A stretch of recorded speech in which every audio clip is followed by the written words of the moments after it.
250 marks ఉంటుందండి మెయిన్స్లో. And SA అనేది మధ్యలో స్కోరింగ్ కూడా చాలా వాలటైల్ అయింది, అంటే స్కోర్ వేరియేషన్ కూడా చాలా ఎక్కువగా ఉంది. సో ఎస్ఏకి నేను చూసింది ఒకటి, బెస్ట్ టాపర్ కాపీస్ చూసుకొని వాళ్ళు ఎలా చేస్తున్నారు అలా అని చెప్పి చూశాను. దాన్ని బట్టి నేను ఒక ప్రిపరేషన్ స్టైల్ని అడాప్ట్ చేసుకున్నా. ఫస్ట్ వచ్చేసి నేను నా జనరల్ స్టడీస్ నాలెడ్జ్ నాకు ఎస్ఏలో బాగా హెల్ప్ అయింది.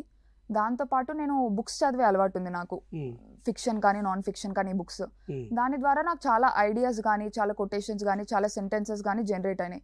ఆ సెంటెన్సెస్ని నేను పక్కకు పెట్టుకొని అవి రివైజ్ చేయడం వల్ల అవి నా ఎస్ఏలో ఉపయోగపడ్డాయి రాసేటప్పుడు.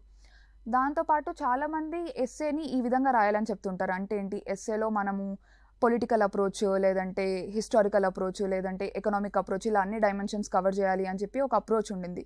కాకపోతే నేను కొంచెం డిఫరెంట్గా చేశాను. నాకు అదేమనిపించింది అంటే అది కొంచెం రెడెండెంట్ అయిందేమో ఆ అప్రోచ్ అన్నట్టు అనిపించింది. సో ఫిలాసఫికల్ ఎస్సేస్ వస్తున్నాయి ఈ మధ్యలో.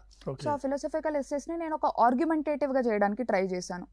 ఆర్గ్యుమెంటేటివ్గా అంటే ఒక వ్యూ పాయింట్, ఇంకో వ్యూ పాయింట్ అలా ఇవ్వడం, డైమెన్షన్ వైజ్ ఇవ్వకుండా ఆ ఫిలాసఫికల్గా ఎక్స్ప్లెయిన్ చేయడానికి, ఆర్గ్యుమెంటేటివ్గా చేయడానికి ట్రై చేశాను.